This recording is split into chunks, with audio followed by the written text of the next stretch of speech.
enormous amount of development takes place. And in 20 minutes, we're going to go through everything you need to build an efficient learner. I would expect any child with learning difficulties to have problems in one or more of these areas. So those years from 0 to 7, 8 years of age, you're developing your motor skills, your sound, your vision, all your other senses as you grow and develop, and they are going to come together as a whole. You're going to come together using left and right sides of your body, with your brain, your vision, your sound, your sense of sound, and your motor skills, until at 7 years of age, you can integrate all these senses. So when you read, you're going to be reading for meaning. You're going to decode, and you're reading that adventure story, and you are on the boat. You can feel the salty sea and so on, and you can taste things. All the senses are happening. You get immersed in your story. In order to make that progression, we at Fit to Learn have worked over years working out the order to develop people in order to get ready to learn. And top of the tree, the number one thing you must have is primitive reflexes. And those are the reflex actions you have at birth that you don't have any control over. And ideally, as you learn to crawl, you get control over them. And from there, you can develop really good skills in your posture, in your motor skills, in your sound, your vision. If you don't control your primitive reflexes, nothing works. So if you're thinking about where to go, that's your first port of call, to get a child to being an efficient learner and to getting a child to be a confident, calm person. So we're going to go through in quite a simple way, explaining why these things are so important.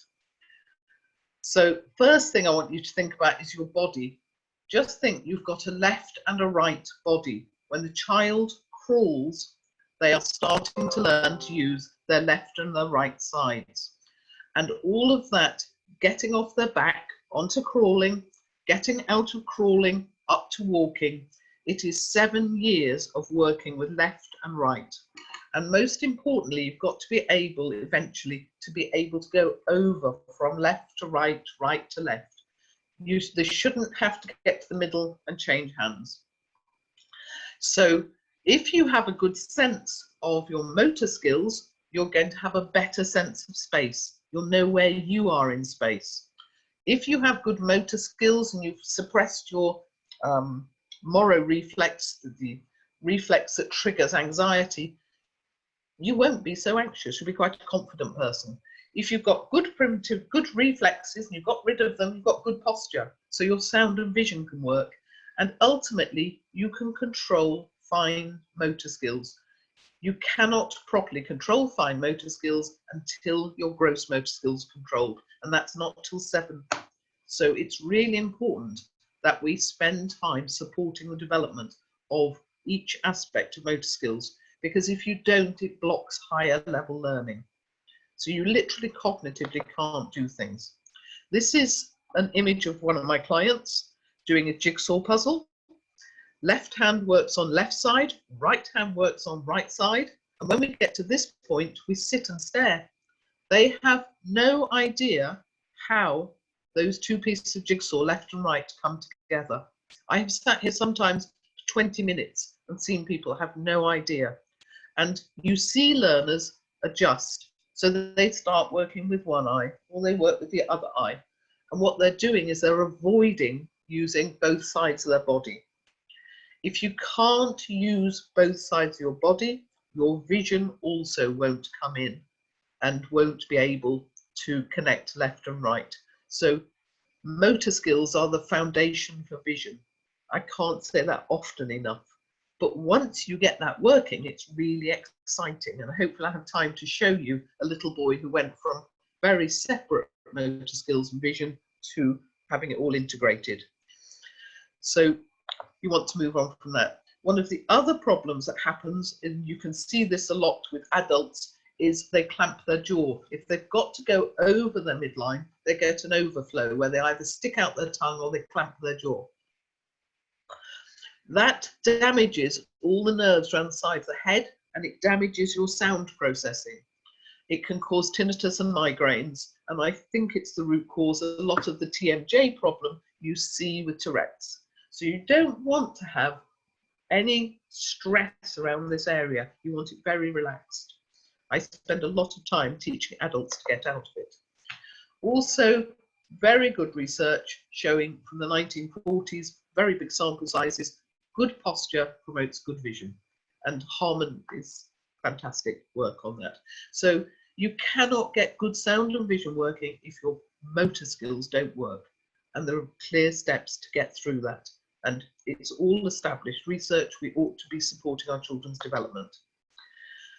The other business is your sound processing. Sound processing is the least understood area of development in humans in basic development. So when I'm testing someone for sound, I'm considering how do they cope with background noise. I'm considering, can they cope with what direction sound comes from? I'm considering, can they identify pitch and rhythm of sound? If you can't identify pitch and rhythm of sound, you're not going to get to understanding subtleties of language. You just think how rude I can be just by changing the tone of my speech. When I say, oh, that's a pretty dress, or I can change it so it's really rude. Also, people who are traumatized, when they do that, if you do that to yourself, you can feel in your inner ear, you're closing your sound down. Sound is our defense mechanism. When you close your sound down, you block danger from outside, you survive. So sound is really important. It affects your ability to sequence. It affects your ability to manage time. So irritating people with poor time management, fair chance it's a sound processing problem. It affects your ability to understand and extract meaning from speech. Some of you will be listening to me and thinking, can't understand a word that woman says. It's a really big problem with young offenders when a police officer speaks to them and actually they can't process what's being said. Or children in a classroom can't always process what the teacher's saying. It affects your ability to read for meaning. If your sound is dysregulating, your eyes will too, because the optical nerve and the sound come together in the inner ear. And also sound is very important because it impacts on whether you're feeling depressed or whether you're just holding your trauma. Really, really important for your mental health. Here is a case study of a client I worked on. You can see this client, he's actually quite well developed by my standards. When he is reading numbers, his eyes work perfectly well. They go in a step pattern across left to right, and both eyes are working together. When he reads below a story for meaning, his one eye, his left eye closes down. He cannot process using both eyes reading for meaning. His sound and vision are clashing. And when I look at his sound processing on the chart, which says main language processing area, that's his sound. I can see as a sound therapist, it's disrupted. I can see he struggles following the sound when it moves. I can see he struggles differentiating pitch. And the green line is my ideal. That's where I want his blue line, his processing sound through air to be, but he's got big dips in the middle where he should be processing language. And those will not just cause problems with the language processing, they'll also cause problems with emotional regulation. They'll make him depressed. So sound, vision, motor skills are very closely interrelated. And the problem is, of course, you don't know that's happening to you and you just feel a bit stupid. Let us skip on to this. You can correct all of this. No, there we go. And as I said before, sound is really important. This is somebody who's had a very big trauma, and you can see their sound processing on bone conduction, which is the red line, is really down. They've closed down. That's pulled down the sound processing on air. So when you speak to them, you have to speak loudly and clearly until you can get that sound curve up, which it is possible to do, but that's for another day. The final bit of development that every child needs to have is binocular vision. And again, when you go to the optician, they check one eye, they check the other eye. They are not checking the really important thing for learning, that you can use two eyes together. Your central 5% of each eye must overlap perfectly for each eye to send equal messages to your brain. If your eyes do not work well together, then you're going to get this dysregulated disruption and you'll go down to one eye. And then you really will struggle with learning. The brain needs to have 3D vision and both eyes working together to see 3D. It is the brain that's doing the seeing, not the eyes. So nice equal messages from each eye, and then you can learn to use your eye to brain better. So remember, it's your last skill to develop. You've got to have sound and motor skills in place and postural control, but all other senses have to come in and integrate with your sound, with your vision, so that you can read for meaning, so that you can learn at the highest level. And when we were talking before about empathizing, I was thinking, no, you need sound, vision, motor skills. If you haven't got those in place, you can't get your facial muscles working, your eyes to read somebody else's body language, and then your mirror neurons to think, oh, they're smiling at me. It all comes together. It's very, very important for emotional regulation, for behavior, and so on. Let me keep this thing going. So, as I said, it's really important. You've got to have that binocular vision there. You can't judge things about you. You don't know whether things are coming rapidly at you, like traffic, or whether they're still. I've had learners who don't know whether the cars are moving or not. You don't know how many items there are if you're seeing everything in double vision. And you can't judge facial expressions. It makes it really difficult to read body language.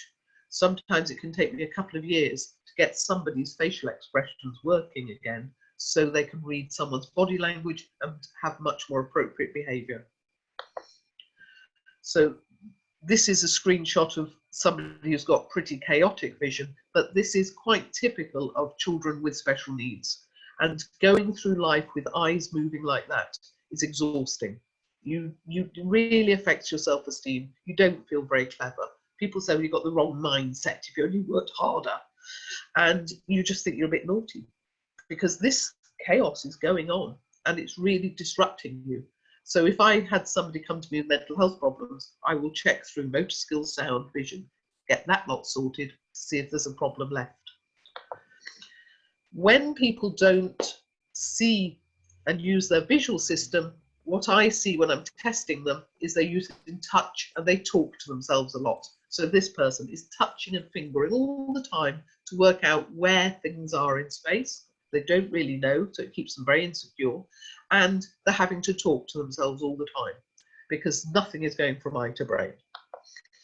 So by 7, 8, motor sensory integration ought to be in place, but it is not. And far too many children are not being supported in that development because we do not have checks for motor skills, we don't have checks for sound, and we don't have checks for binocular vision.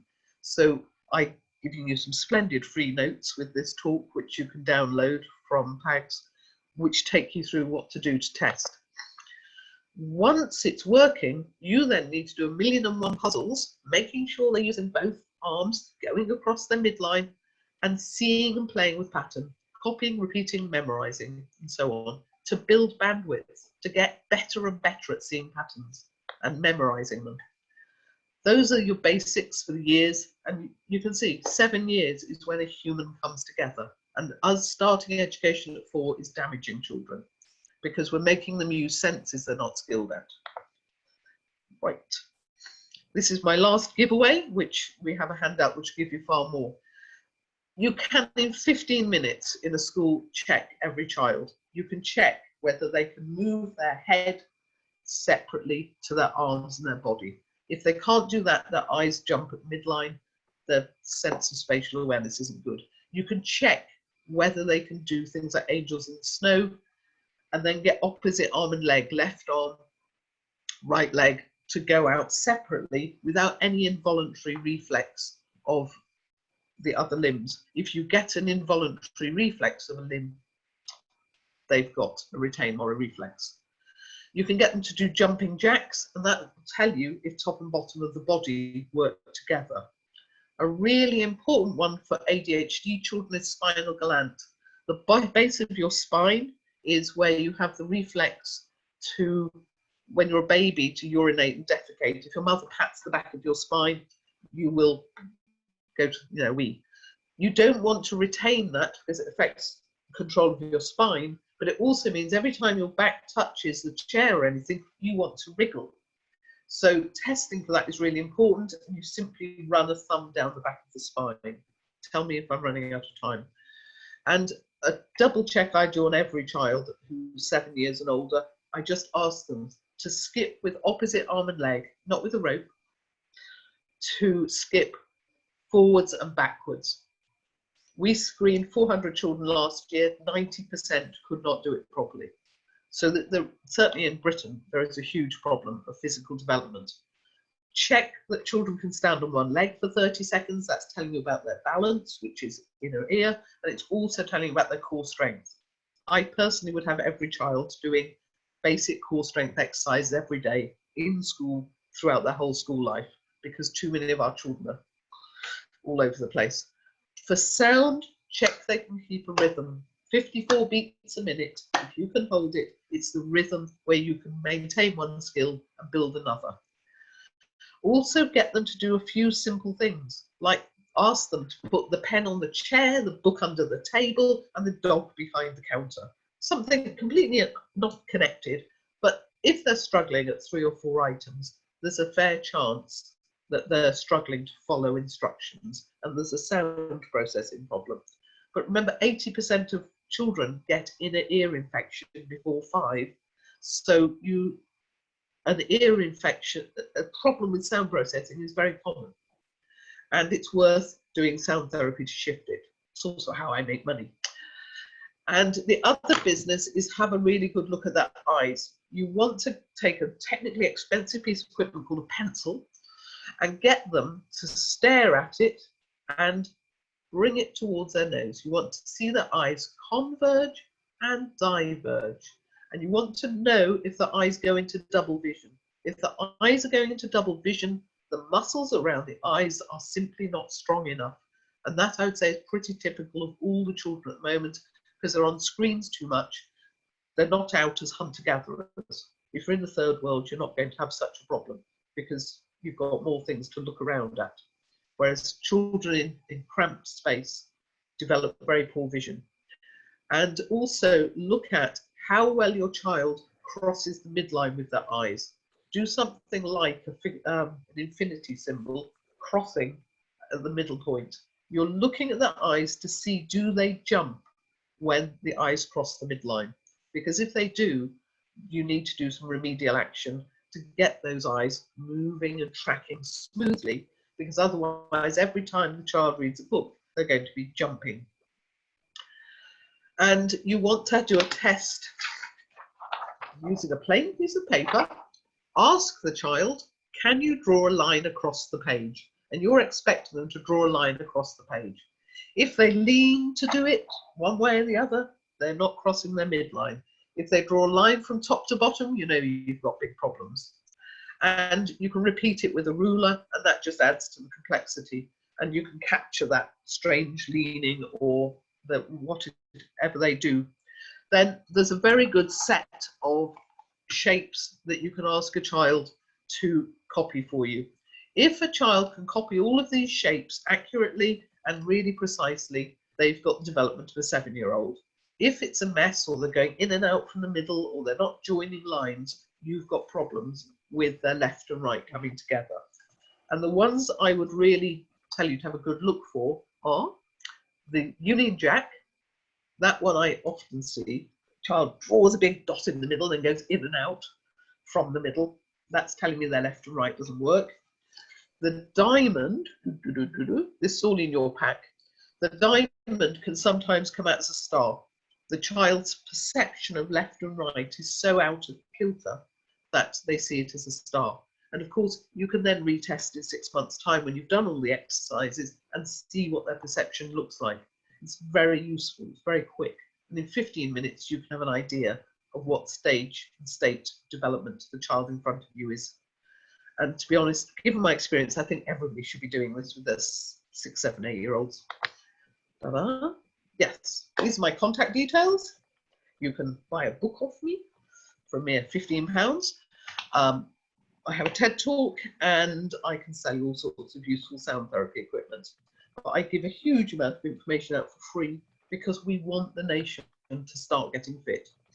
And we're just desperate because so many children will be so much happier if they have more control over their motor skills, sound and vision. Right.